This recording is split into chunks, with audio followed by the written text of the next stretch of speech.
종목 뉴스 스크랩을 통해서 한번 알아보도록 하겠습니다. 미 특허 괴물도 투자한 루트로닉 레이저 의료기 호평의 매출 쑥이라고 되어 있습니다. 자, 레이저 의료기기 업체인 루트로닉입니다. 자, 매출액은 작년 대비해서 58%, 영업이익은 36%나 성장을 이끌어냈습니다. 점유율로만 본다면 5등밖에 되지 않지만 기술력은 1위라고 합니다. 특히 피부과, 성형외과 등에서 사용하는 레이저 의료기기가 전 세계적으로 인정을 받고 있고요. 루트로닉 같은 경우에는 이 지식 재산권을 뺏기지 않기 위해서 특허를 이제 노리고 있는데 많이 이제 취득도 하고 있고 신청서도 내고 있고 뺏기지도 않기 위해서도 노력을 하고 있습니다. 특허 괴물로 알려져 있는 인텔 럭추얼 벤처스도 루트로닉의 한 자회사에 투자한 것으로 지금 나와 있습니다. 그래서 지금 선도를 좀 해가고 있는 기업이기 때문에 주가 조정에 나오면 사실 좀 많이 좀 담아야 되지 않나 싶고요. 사실은 루트로닉 같은 경우는 한번 담을 기회가 있었습니다. 그건 차트를 보면서 말씀드릴게요.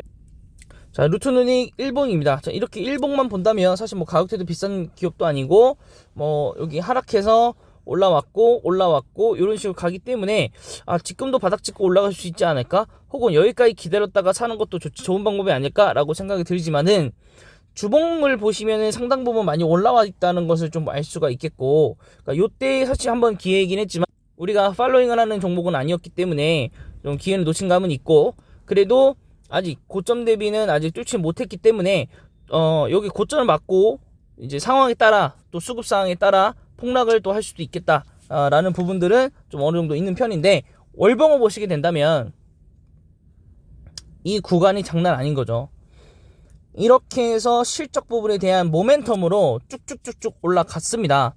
네, 저도 과거에 처음에 경제뉴스 봤을 때 루트로닉이라는 회사를 봤고 주가가 굉장히 상당 부분 좀 내려가 있었기 때문에 괜찮은 기업이 아닌가라고 생각은 했지만은, 코로나 이후로 사실 관심을 갖지 않게 되었지만 그 이후로 점점 주가가 올라가면서 손을 못 댔죠. 이렇게 올라가는데 손을 누가 댑니까? 그래서 저점 대비 3,000원 구간에서 4,000원, 5,000원 구간대에서 2배까지 올라가는데 손을 이렇게 댈 수는 없죠. 거기에서 또 계속 쭉쭉쭉 올라가니까. 근데 결국 루트로닉 같은 경우에 그 분기보고서 이런 데서 조금 오류 실수를 좀 해가지고 시장에서 좀 신뢰를 잃어버렸고, 그 사이에 뭐 하한가까지 찍으면서 내려갔다가 다시 좀 회복을 했습니다. 그래서 좀 약간 잃어버린 2달이라고 좀 보실 수 있겠고, 지금 다시 이것을 상회하는 주가들을 좀 보여주고 있고, 근데 이제 신규 모멘텀으로 봤을 때는 사실 이게 주가상 다가가기엔 쉬운 부분은 아니죠. 왜냐면 이 부분이 거의 전고점의 느낌이기 때문에 요때 찍고 쭉 빠졌잖아요. 네, 그래서 쭉 올라왔고 다시 한번 빠졌다가 다시 올라가는 거기 때문에 빠지고 또 이렇게 될 수도 있어서 신규 투자자 분들에게는 조금 아쉬운 주가인데, 결론 따지자면 여기 주가 이하로 빠질 때까지 매수가 조금은 아쉽지 않을까라고 생각합니다. 월봉상으로 봤을 때. 물론 주봉상으로 봤을 때도 여기를 다시 한번 언젠가 찍을 때 그때 반등 나오면 사는 것도 나쁘진 않겠지만은, 월봉상으로 봤을 때 좀 위험합니다. 아직도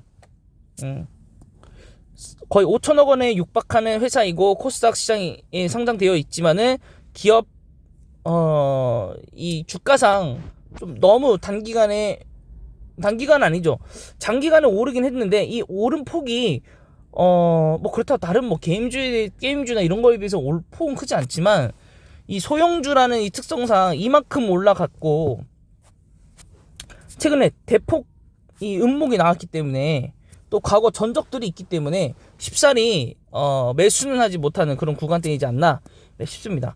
그럼 재무제표 보시면 재무제표가 정말 빠르게 정상화가 이뤄냈고 흑전을 기록을 했습니다.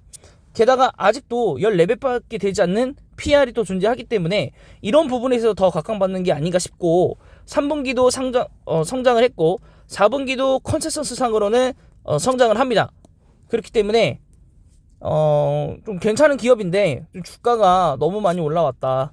사실 뭐 한 요 정도만 올라왔어도 좀 고민을 해보고 사겠지만은, 이미 이만큼 1년 동안 거의 근 1년 동안 이만큼 올라온 종목을 잠깐 하락해서 올라오는 이 구간에서 잡기에는 너무 리스크가 좀 큽니다.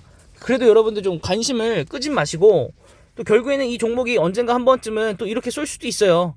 그러면 그때라도 매수해서 올라가야 되기 때문에 좀 관심을 항상 좀 가지시고, 관심 종목 1, 2, 3 이렇게 좀 만드셔가지고 중간중간 주가들을 좀 체크하시면서 본인 종목이 매도가 나오면 그때 좀 보유를 가지고 계시다가 한 2, 3일 정도 고민을 하시고, 한 일주일 정도, 최소 매도 후 일주일 정도 여러분 고민하시면서 어떤 종목을 신규로 매수를 할까, 초기 자금 얼마로 할까 좀 설정을 하시고 들어가시면 좋겠습니다. 왜냐면 그 기간 안에 또 시장이 무너지면서 조정세가 나올 수 있기 때문에, 오늘 같은 경우에도 이제 어제 이렇게 하면 모두 다들 껄무새 뭐 이렇겠지만, 어제 같은 경우에 상승 종목이 있었던 분들 같은 경우에는 어느 정도 금액을 정리하고 어떤 종목이라도 들어갔었으면 사실 수익이 났을 거란 얘기죠. 뭐 카카오라든지 제가 꾸준히 말씀드리는 카카오도 오늘 3% 이상 급등을 했었고, SK스퀘어도 그렇게 말씀드렸지만 오늘 5% 넘게 상승을 했었고, 하이브도 좋은 기회다라고 말씀드렸는데 3%, 효성화학, 그 다음에 CJ ENM 이런 기업들도 전부 다 상승을 했습니다. 그렇기 때문에 어느 정도 손절을 감수하고 나서라도 좀 들어갈 수 있는 종목들이 굉장히 많았고, 돌림세도 굉장히 많이 나왔습니다. 그래서 여러분들이 꼭 이런 상황들이 굉장히 많았었잖아요, 그죠? 앞으로도 일어날 겁니다. 그래서 꼭 본인이 가지고 있는 뭐 종목의 목표치가 있겠지만은, 시장이 과도하게 어떠한 외부적인 요인으로 흔들린다면 과감하게 익절을, 조금의 금액이라고 하더라도 좀 아쉽지만 익절을 하고 다른 종목으로 갈아타시는 것도 이런 시장을 좀 이용하는 방법이 아닌가 싶습니다. 네. 이번 영상은 여기까지고요. 영상이 마음에 드셨다면 구독과 좋아요